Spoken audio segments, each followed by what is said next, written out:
Hello everyone, Assalamu alaikum. Hope you all are doing good. இன்னைக்கு ரெசிபியை பார்த்தீங்கன்னா எல்லாருக்கும் பிடிச்ச garlic naan ரொட்டி with chicken chukka ரெசிபி தான். ஸ்பெஷலாக என்னுடைய மெத்தடில் நான் உங்களுக்கு ஷேர் பண்ணியிருக்கேன். ஸோ ரொட்டியாக இருக்கட்டும் சிக்கனாக இருக்கட்டும் டேஸ்ட் அண்ட் சாஃப்ட் ரெண்டுமே பர்ஃபெக்டாக இருக்கும். ஸோ இந்த வீடியோ வந்து லாஸ்ட் வரைக்கும் ஸ்கிப் பண்ணாமல் பாருங்கள். அதுக்கு முன்னாடி என்னோடய சேனலை சப்ஸ்கிரைப் பண்ண மறக்காதீங்க.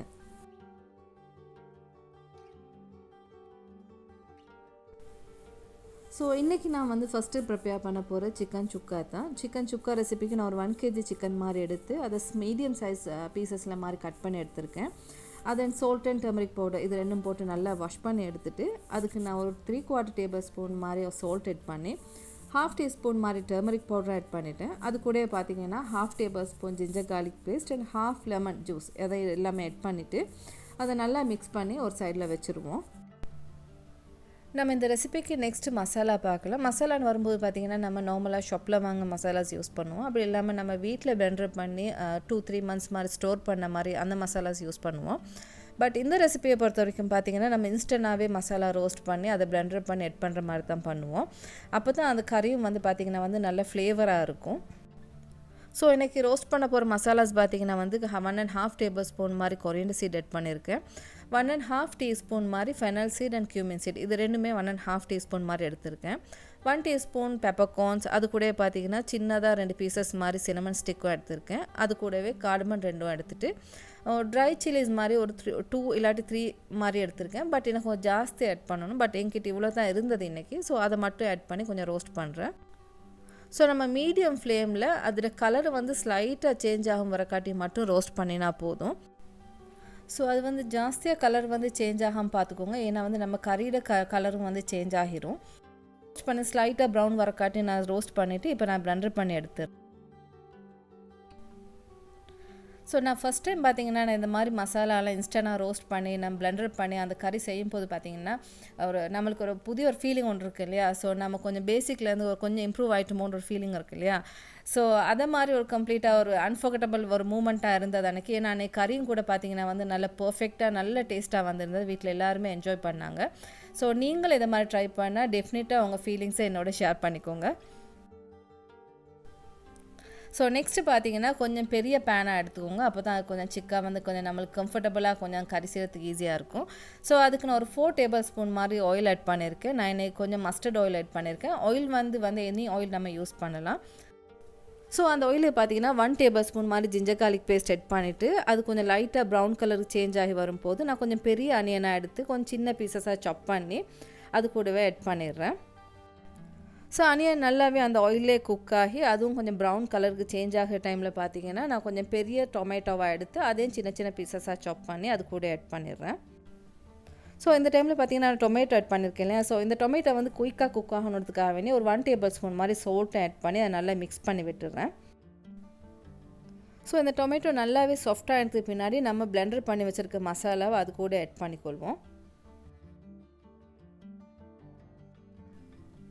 ஸோ நான் வந்து 3 சில்லிஸ் மாதிரி தான் ஆட் பண்ணியிருந்தேன் இல்லையா. ட்ரை சில்லிஸ் வந்து 3 தான் ஆட் பண்ணியிருந்தேன். ஸோ இந்த மசாலாவை பொறுத்த வரைக்கும் ட்ரை சில்லிஸ் வந்து போதாது நான் ஆட் பண்ணது.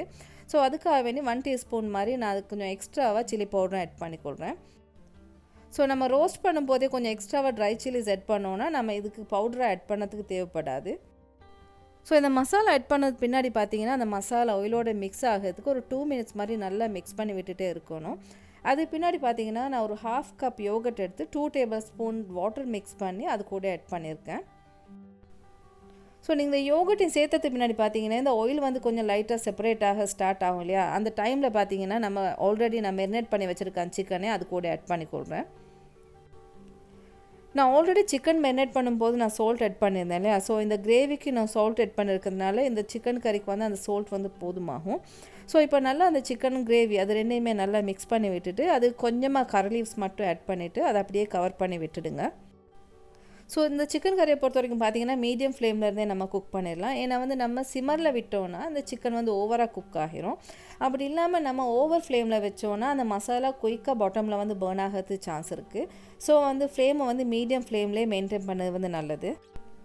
ஸோ சிக்கன் கறியை பார்த்தீங்கன்னா வந்து ஆட் பண்ணிட்டு கொஞ்சம் அடிக்கு ஒரு முறை மிக்ஸ் பண்ணி விட்டுட்டே இருங்க. இப்போ இந்த கிரேவியை பார்த்தீங்கன்னா என் கறியோட கிரேவியை பார்த்தீங்கன்னா அந்த வாட்டரை வந்து நல்லா ரிடியூஸ் ஆகி அந்த கிரேவி வந்து கொஞ்சம் நல்லா திக்காக வந்துருக்கு. ஸோ இந்த டைமில் கொஞ்சமாக கொரியண்டரை ஆட் பண்ணி அப்படியே கொஞ்சம் மூடி விட்டுடுங்க.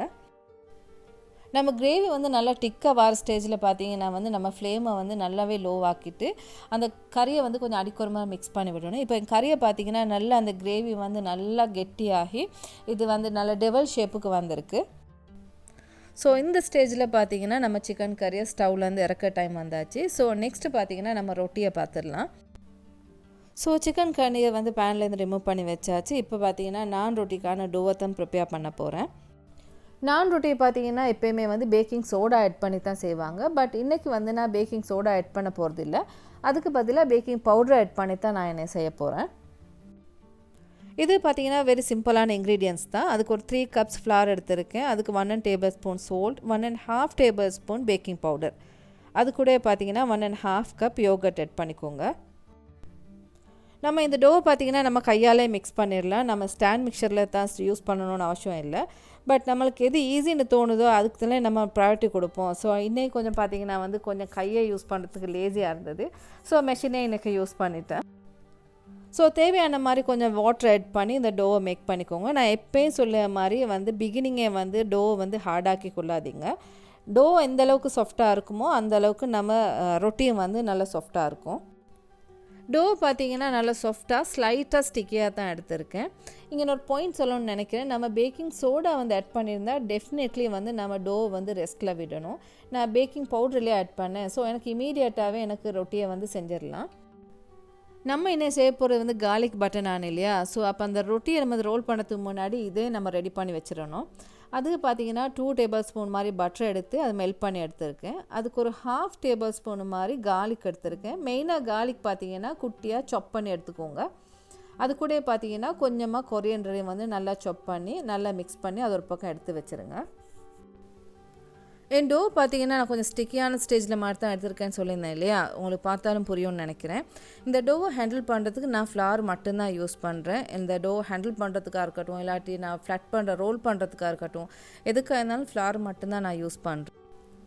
ஸோ நம்ம பூரி இதை மாதிரி ரொட்டி சப்பாத்தி இதெல்லாம் நம்ம ரோல் பண்ணும்போது ஃப்ளார் யூஸ் பண்ணுறது தான் பெட்ரு. நம்ம ஆயில் யூஸ் பண்ணோன்னா நம்ம ரொட்டி எதுனாலும் ஒரு செஞ்சு முடிச்சதுக்கு பின்னாடி ஒரு ஷார்ட் டைமுக்கு மட்டும்தான் சாஃப்டாக இருக்கும். நீங்கள் கொஞ்சம் நேரமாலும் வச்சு அதை சாப்பிட முடியாது, குயிக்காக ஹார்ட் ஆயிரும். ஸோ வந்து எப்போயுமே வந்து ஃப்ளார் யூஸ் பண்ணுறது தான் பெட்ரு வந்து. பட் பராட்டா செய்யும்போது மட்டும் ஃப்ளார் யூஸ் பண்ணிடாதீங்க. பராட்டாக்கு மஸ்ட்டு வந்து ஆயில் தான் யூஸ் பண்ணணும்.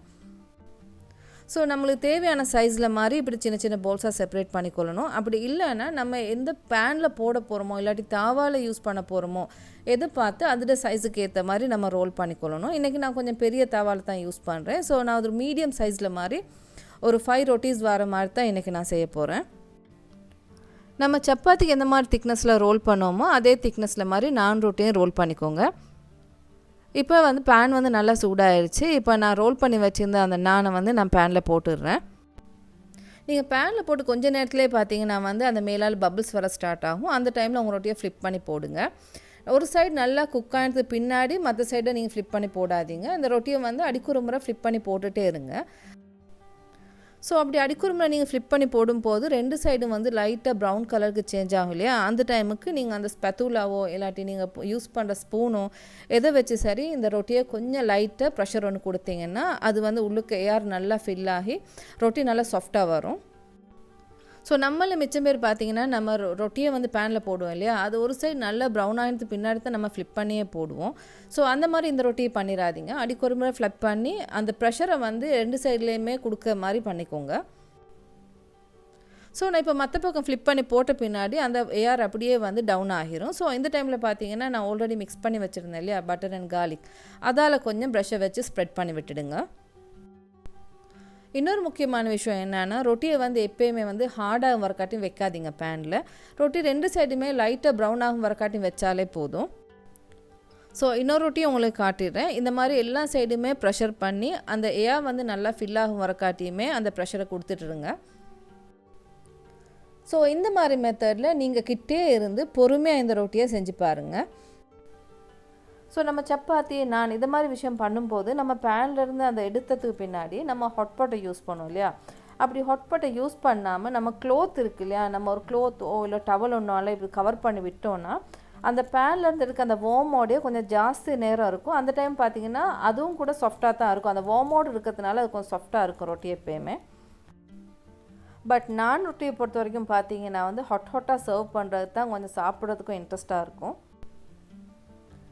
ஸோ ரொட்டி எல்லாமே கம்ப்ளீட்டாக செஞ்சு முடிஞ்சாச்சு. இப்போ நீங்கள் கறியை பார்த்தீங்கன்னா என் கறி வந்து ஆல்ரெடி நான் க்ளே போட் இல்லையா செஞ்சுருந்தேன்.